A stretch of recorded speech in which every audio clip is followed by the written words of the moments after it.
Okay, here we are. We're going to do lesson number 5, and this really starts the part of our unit that's about magnetic fields and electromagnetism, and I'm joined by our senior science student, Thomas. Hello. And so we're going to kind of co-teach this lesson together. And so we want to start out, first of all, by talking about fields. So this is kind of about magnetic fields, this part of the lesson. And we've encountered fields before. So we know that there's gravitational field, right? So when, say, the Earth revolves around the sun, we know that the force of gravity is what's keeping that in orbit. So we get the gravitational field here. We've got, say, a proton and an electron, and we know that this is kind of like this electric force that we're going to learn a lot more about in grade 12, but we know that these two things are attracted. And then we have, of course, the magnetic force, which is when we have, say, a north end of a magnet and a south end of a magnet, and these two things are attracted. So all force fields have two things in common. There's something that creates a force, and there's something that responds to the field. Something that creates the field responds. So here the sun creates the field, the Earth responds, right? Here the proton creates the field, the electron responds.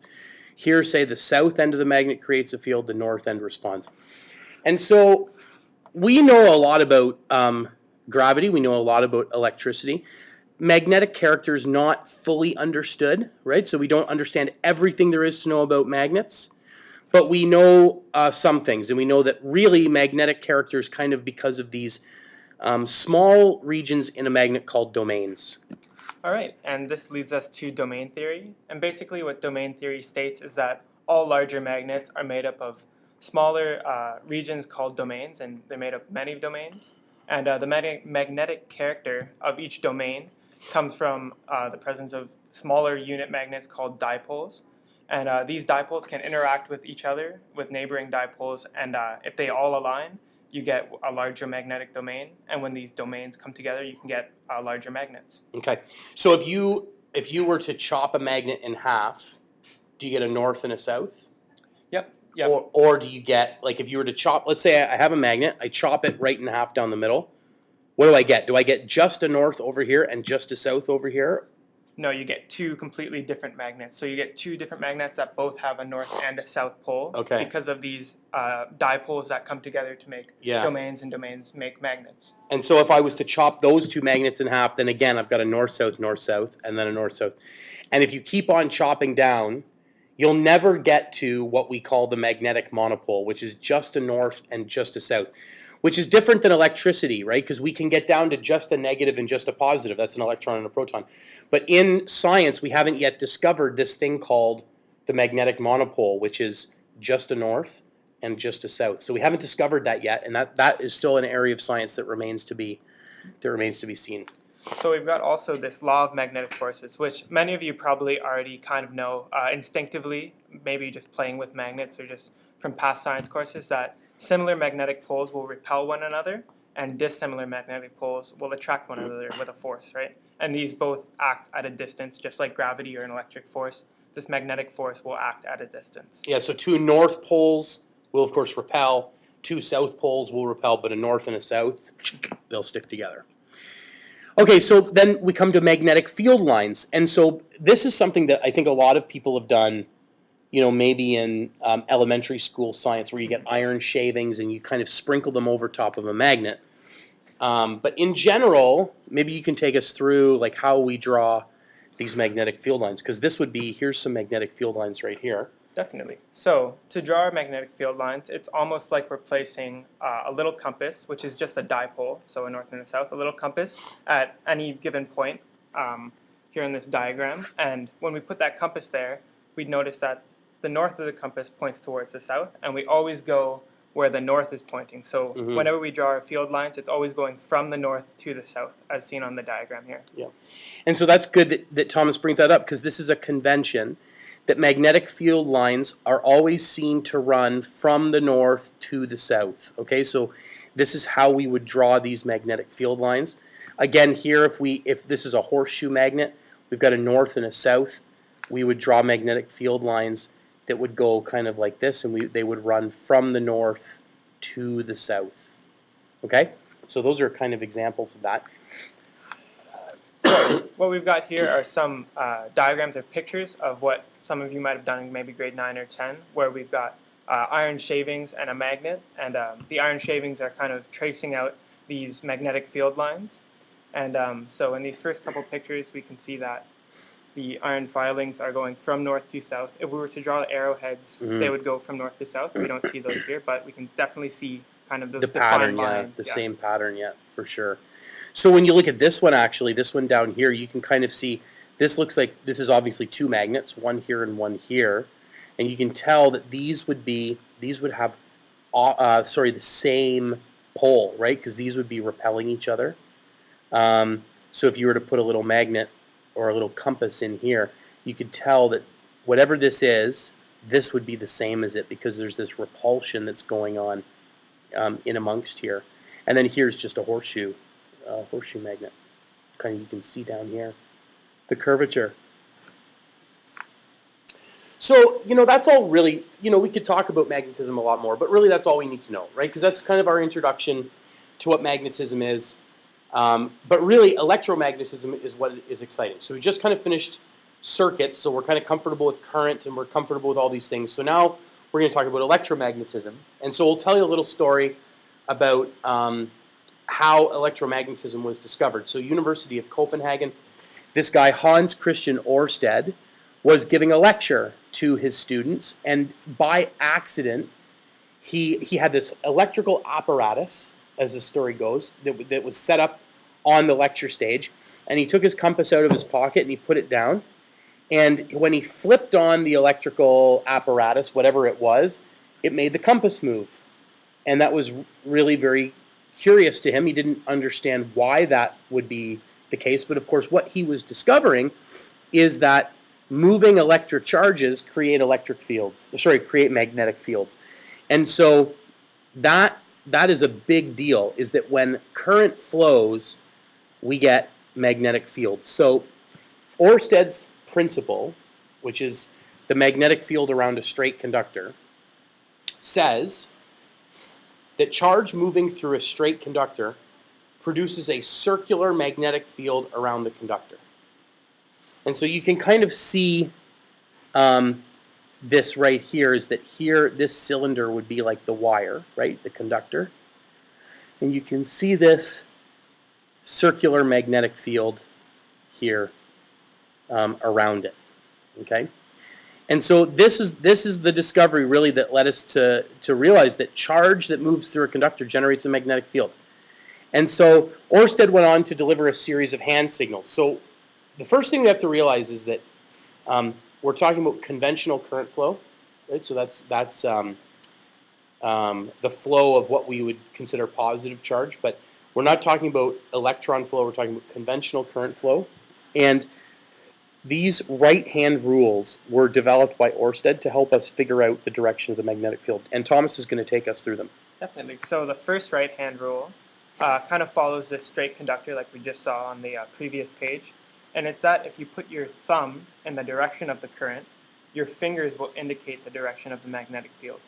And so your fingers will actually curl around to give you a circular field, not just straight up. So if you put your thumb or hand in a fist, I guess, and your thumb sticking out, right, on the previous page, when you put your thumb in the direction of that wire, your fingers kind of curl around in a direction either clockwise or counterclockwise, right?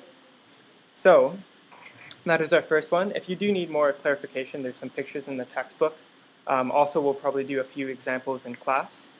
So further, if you were to take that straight conductor and coil it into what's called a solenoid, which is what we can see kind of on the left of our page, yes, right? Over here. Yeah. We produce a completely different magnetic field because now all these magnetic fields being produced by the coils of the solenoid interact with each other and give you a different overall field.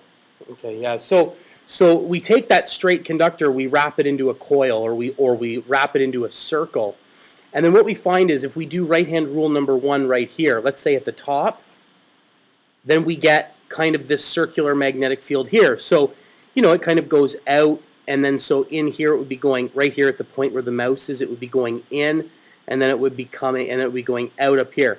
So then if we did the same thing over here at this point, let's say we do right-hand rule number 1 at this point, Now we have a magnetic field that's going in this region. So we had going in. Here we have going in. And then let's come down here, do right-hand rule again right here. We have going in, and then we come around. Well, we could do this at every single spot around this coiled conductor. And what we're going to get is that at all times in the middle, the current or the magnetic field is going into the middle. So this really sets up right-hand rule number 2, which is what Thomas was kind of alluding to, is that we just really take right-hand rule number 1 and we kind of perform it several times. So here is right-hand rule number 2, which states that if we put our fingers in the direction of the current of the coils, our thumb will indicate the direction of the magnetic field. So in this case, our fingers would be kind of curling clockwise, and our thumb would be going into the page, which is what that little X means. Yeah, so we can actually look at that again because that's kind of useful. So here, if this is our little circle, we use the right-hand rule. So we wrap our fingers in the direction of the current, which is that black circle, and you'll notice that our thumb is pointing into the page. Now, this little X here, we should note that X is what we use, like when we're talking about three-dimensional stuff now. So X is what tells us that this is going into the page.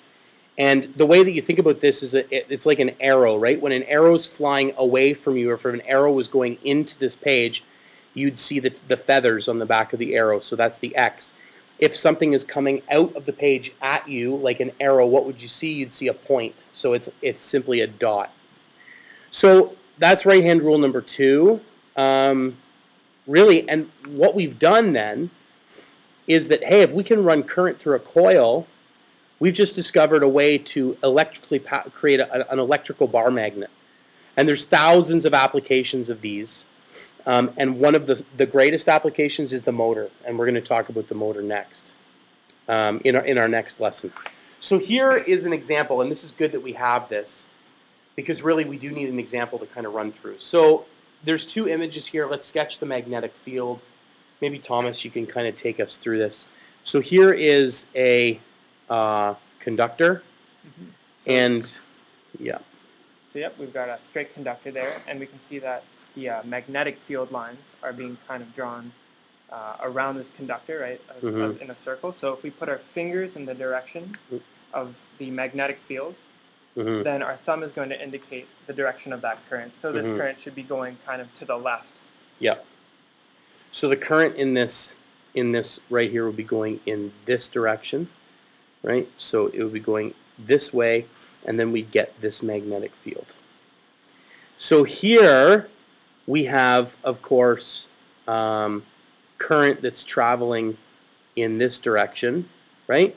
And so this is, of course, a solenoid. So we want to wrap our fingers in the direction of the current using our right-hand rule, and we can see that then our thumb would point in this direction, and we end up with a magnetic field in this direction.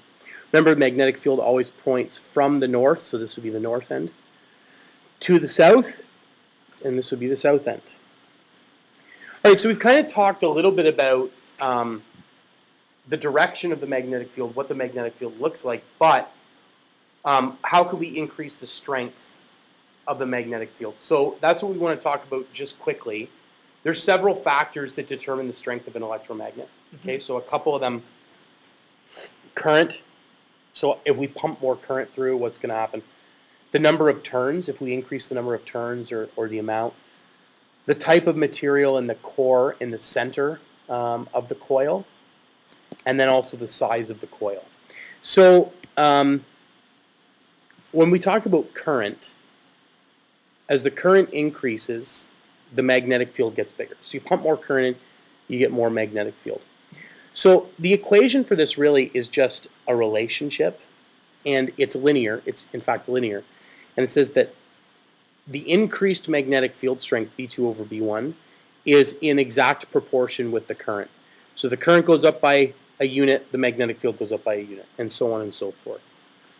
So the number of turns in the coil also will affect the strength of an electromagnet. So as the number of coils increases, like let's say in a solenoid, the number of coils, your magnetic field will also increase. So kind of similar to the current, the relationship we get. So B2 over B1, which is the magnetic field, is equal to the number of coils over the initial number. Yeah. So N2 over N1. So really, this is an easy way. This is basically the way of saying, okay, so let's say we triple the number of coils. What happens to the magnetic field? You triple the magnetic field. Yeah. If you double the number of coils, you would double the And so these ratios. These are just proportions that are set up to basically say, okay, if I quintuple the amount of current, like multiply it by 5, all of a sudden my magnetic field goes up by 5.